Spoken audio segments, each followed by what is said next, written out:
ನಮಸ್ಕಾರ. UG neat 3ನೇ ಸುತ್ತಿನ ಫಲಿತಾಂಶಕ್ಕಾಗಿ ಕಾಯ್ತಿದ್ದ ಎಲ್ಲರಿಗೂ ಕಳೆದ ಕೆಲವು ದಿನಗಳು ಎಷ್ಟು ಗೊಂದಲದಿಂದ ಕೂಡಿದ್ವೋ ಅನ್ನೋದು ನಮಗೆ ಅರ್ಥವಾಗುತ್ತೆ. ಆದ್ರೆ ಈಗ ಒಂದು ಸ್ಪಷ್ಟತೆ ಸಿಕ್ಕಿದೆ. ಹೌದು, ಕೆಎಎ ಕೊನೆಗೂ ಹೊಸ ಪ್ರಕ್ರಿಯೆ ಮತ್ತು ದಿನಾಂಕಗಳನ್ನ ಪ್ರಕಟಿಸಿದೆ. ಹಾಗಾದ್ರೆ ನಿಜಕ್ಕೂ ಏನಾಯ್ತು, ಯಾಕಾಯ್ತು ಮತ್ತು ಈಗ ಮುಂದೆ ಏನಾಗುತ್ತೆ ಅನ್ನೋದನ್ನ ಈ ವಿವರಣೆಯಲ್ಲಿ ಸ್ಪಷ್ಟವಾಗಿ ತಿಳಿದುಕೊಳ್ಳೋಣ ಬನ್ನಿ. ಸರಿ, ಎಲ್ಲರ ಮನಸ್ಸಲ್ಲೂ ಓಡ್ತಿರುವ ಮೊದಲ ಪ್ರಶ್ನೆನೇ ಇದು ಅಲ್ವಾ? ಇದ್ದಕ್ಕಿದ್ದ ಹಾಗೆ ಈ ಎಲ್ಲಾ ಬದಲಾವಣೆ ಯಾಕೆ? ಆ ಮೊದಲು ಬಂದಿದ್ದ ಲಿಸ್ಟಿಗೇನಾಯ್ತು? ಬನ್ನಿ ಈ ಗೊಂದಲವನ್ನ ಒಟ್ಟಿಗೆ ಸೇರಿ ಬಿಡಿಸೋಣ. ನೋಡಿ, ಈ ಇಡೀ ಪರಿಸ್ಥಿತಿಯನ್ನ ಅರ್ಥ ಮಾಡ್ಕೊಳ್ಳೋಕೆ ಇರುವ ದೊಡ್ಡ ಸುಳಿವು ಅಂದ್ರೆ ಅದು ಕೆಇಎದ ಅಧಿಕೃತ ನೋಟಿಸ್. ಇದರಲ್ಲಿ ಹೈಲೈಟ್ ಆಗಿರೋ ಒಂದೇ ಒಂದು ಪದ ರದ್ದುಪಡಿಸಲಾಗಿದೆ ಅಥವಾ ಕ್ವಾಶ್ಡ್ ಅಂತಾರಲ್ಲ, ಅದು ಎಲ್ಲವನ್ನೂ ಬದಲಾಯಿಸಿದೆ. ಅಂದ್ರೆ ಅಕ್ಟೋಬರ್ 24ಗೆ ಬಂದಿದ್ದ ಲಿಸ್ಟ್ ಇನ್ನು ಮುಂದೆ ಲೆಕ್ಕಕ್ಕೆ ಇಲ್ಲ ಅನ್ನೋದನ್ನ ಈ ಪದ ಖಚಿತಪಡಿಸಿದೆ. ಎಲ್ಲವನ್ನೂ ಸರಿಯಾಗಿ ಅರ್ಥ ಮಾಡ್ಕೊಳ್ಳೋಕೆ ನಾವು ಇದನ್ನ ಹಂತ ಹಂತವಾಗಿ ನೋಡೋಣ. ಲಿಸ್ಟ್ ಯಾಕೆ ಕ್ಯಾನ್ಸಲ್ ಆಯ್ತು ಅನ್ನೋದ್ರಿಂದ ಹಿಡಿದು ಹೈಕೋರ್ಟ್ ಪಾತ್ರ ಏನಿದೆ, ಈಗ ಹೊಸ ಪ್ರೊಸೆಸ್ ಹೇಗಿರ್ಲಿದೆ ಮತ್ತು ಅತೀ ಮುಖ್ಯವಾಗಿ ಗಮನದಲ್ಲೇ ಇಟ್ಕೋಬೇಕಾದ ಹೊಸ ದಿನಾಂಕಗಳ ಬಗ್ಗೆಯೂ ನೋಡೋಣ. ಸರಿ, ಈಗ ನಾವು ಎಲ್ಲಿದ್ದೀವಿ ಅಂತ ಅರ್ಥ ಮಾಡ್ಕೊಳ್ಳೋಕೆ ಮೊದಲು ಸ್ವಲ್ಪ ಹಿಂದೆ ಹೋಗಿ ಬರೋಣ. ನಿಖರವಾಗಿ ಏನ್ ನಡೀತು, ಅದಕ್ಕಿಂತ ಮುಖ್ಯವಾಗಿ ಅದು ಯಾಕೆ ಮತ್ತು ಹೇಗೆ ನಡೀತು ಅಂತ ತಿಳ್ಕೊಳ್ಳೋದು ತುಂಬಾನೇ ಮುಖ್ಯ.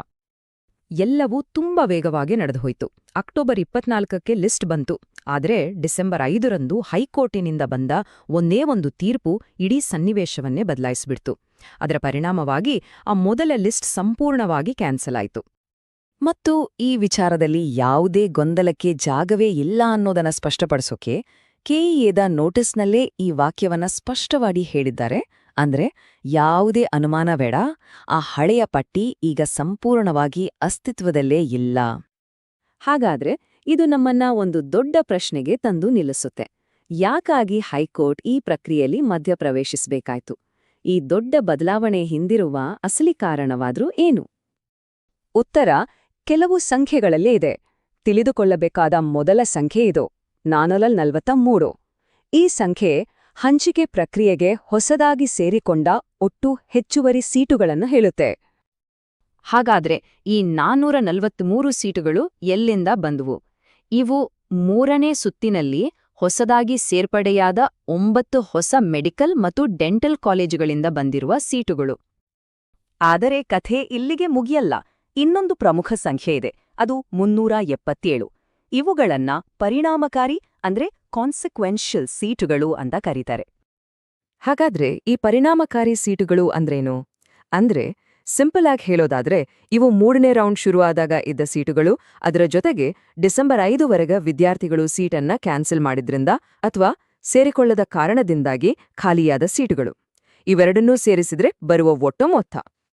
ಹಾಗಾಗಿ ಇದನ್ನೆಲ್ಲ ಒಟ್ಟಿಗೆ ನೋಡಿದಾಗ ಹೈಕೋರ್ಟ್ ಯಾಕೆ ಮಧ್ಯಪ್ರವೇಶಿಸಿತು ಅನ್ನೋದು ಸ್ಪಷ್ಟವಾಗತ್ತೆ. ನೋಡಿ, ಹೊಸದಾಗಿ ಬಂದ ಪ್ರತಿಯೊಂದು ಸೀಟನ್ನು ಲೆಕ್ಕಕ್ಕೆ ತೆಗೆದುಕೊಂಡು ಪ್ರತಿಯೊಬ್ಬ ಅಭ್ಯರ್ಥಿಗೂ ಒಂದು ನ್ಯಾಯಯುತವಾದ ಅವಕಾಶ ಸಿಗಬೇಕು ಅನ್ನೋ ಪಾರದರ್ಶಕ ಪ್ರಕ್ರಿಯೆಯನ್ನು ಖಚಿತಪಡಿಸಿಕೊಳ್ಳೋದೇ ಇದರ ಮುಖ್ಯ ಉದ್ದೇಶವಾಗಿತ್ತು. ಸರಿ, ಹಳೆ ಲಿಸ್ಟ್ ಕ್ಯಾನ್ಸಲ್ ಆಗಿದೆ. ಹಾಗಾದ್ರೆ ಈಗ ಹೊಸ ದಾರಿ ಯಾವುದು? ಈಗ ನಾವು ಮುಂದೆ ನೋಡ್ಬೇಕಾಗಿರೋದು ಪರಿಹಾರವನ್ನ. ನ್ಯಾಯಾಲಯವೇ ಸೂಚಿಸಿರುವ ಹೊಸ ಸ್ಪಷ್ಟವಾದ 3 ಹಂತದ ಪ್ರಕ್ರಿಯೆ ಇದು. ನ್ಯಾಯಾಲಯದ ನಿರ್ದೇಶನವನ್ನ ಈ 3 ಸರಳ ಹಂತಗಳಲ್ಲಿ ವಿಂಗಡಿಸಲಾಗಿದೆ.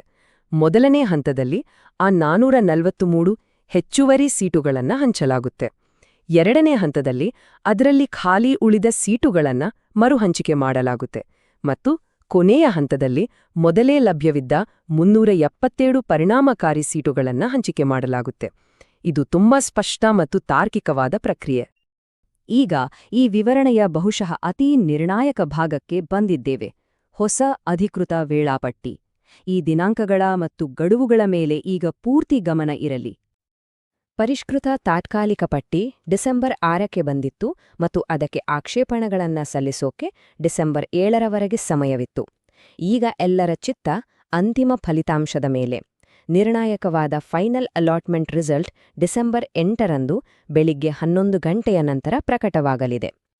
ಸೀಟು ಹಂಚಿಕೆಯಾದ್ಮೇಲೆ ಸಮಯ ಬಹಳ ಮುಖ್ಯವಾಗುತ್ತೆ. ಪಾಲಿಸಬೇಕಾದ ವೇಳಾಪಟ್ಟಿ ಹೀಗಿದೆ. ಶುಲ್ಕ ಪಾವತಿಸಲು ಡಿಸೆಂಬರ್ 8ರಿಂದ 10ರವರೆಗೆ ಸಮಯವಿದೆ. ಸೀಟು ಕನ್ಫರ್ಮೇಷನ್ ಸ್ಲಿಪ್ ಅನ್ನ ಡಿಸೆಂಬರ್ 11ರವರೆಗೆ ಡೌನ್ಲೋಡ್ ಮಾಡಿಕೊಳ್ಳಬಹುದು. ಆದರೆ ಇದನ್ನ ಚೆನ್ನಾಗಿ ಕೇಳಿಸ್ಕೊಳ್ಳಿ. ಕಾಲೇಜಿಗೆ ರಿಪೋರ್ಟ್ ಮಾಡಿಕೊಳ್ಳಲು ಕೊನೆಯ ಗಡುವು ಡಿಸೆಂಬರ್ 11 ಸಂಜೆ 5:30. ಇದನ್ನ ಯಾವುದೇ ಕಾರಣಕ್ಕೂ ಮಿಸ್ ಮಾಡಿಕೊಳ್ಳೋ ಹಾಗಿಲ್ಲ.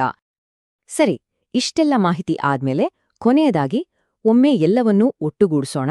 ತಪ್ಪಿಸಿಕೊಳ್ಳಲೇಬಾರದ ಆ ಅಂತಿಮ ದಿನಾಂಕಗಳ ಒಂದು ಚೆಕ್ಲಿಸ್ಟ್ ನೋಡೋಣ. ಇದನ್ನು ಒಂದು ಅಂತಿಮ ಕಾರ್ಯಯೋಜನೆ ಅಂತ ಅಂದ್ಕೊಳ್ಳಿ. ಈ 3 ದಿನಾಂಕಗಳನ್ನ ಮತ್ತೊಮ್ಮೆ ನಿಧಾನವಾಗಿ ಹೇಳೋಣ. ಡಿಸೆಂಬರ್ 8 ಬೆಳಿಗ್ಗೆ 11 ಗಂಟೆಯ ನಂತರ ಅಂತಿಮ ಪಟ್ಟಿ. ಡಿಸೆಂಬರ್ 10 ಶುಲ್ಕ ಪಾವತಿಗೆ ಕೊನೆಯ ದಿನ. ಮತ್ತು ಡಿಸೆಂಬರ್ 11 ಸಂಜೆ 5:30ರೊಳಗೆ ಕಾಲೇಜ್ಗೆ ರಿಪೋರ್ಟ್ ಮಾಡ್ಕೊಳ್ಳೋದು. ಏನೇ ಆಗ್ಲಿ, ಈ ಗಡುವುಗಳನ್ನ ಮಾತ್ರ ಮಿಸ್ ಮಾಡ್ಕೋಬೇಡಿ. ಹಾಗಾದ್ರೆ ಈ ಎಲ್ಲ ಸ್ಪಷ್ಟತೆಯ ನಂತರ ಎಲ್ಲವೂ ಬಂದು ನಿಲ್ಲೋದು ಒಂದೇ ಒಂದು ಅಂತಿಮ ಪ್ರಶ್ನೆಗೆ. ದಿನಾಂಕಗಳು ಈಗ ಖಚಿತವಾಗಿವೆ, ಕೊನೆಯ ಹಂತ ನಮ್ಮ ಮುಂದಿದೆ. ಈ ನಿರ್ಣಾಯಕ ಕ್ಷಣಕ್ಕಾಗಿ ಪ್ರತಿಯೊಂದು ದಾಖಲೆ, ಶುಲ್ಕ ಮತ್ತು ಉಳಿದ ಸಿದ್ಧತೆಗಳು ಪೂರ್ಣಗೊಂಡಿದೆಯಾ ಅಂತ ಮತ್ತೊಮ್ಮೆ ಪರಿಶೀಲಿಸಿಕೊಳ್ಳಲು ಇದೇ ಸರಿಯಾದ ಸಮಯ. ಎಲ್ಲರಿಗೂ ಒಳ್ಳೆದಾಗ್ಲಿ.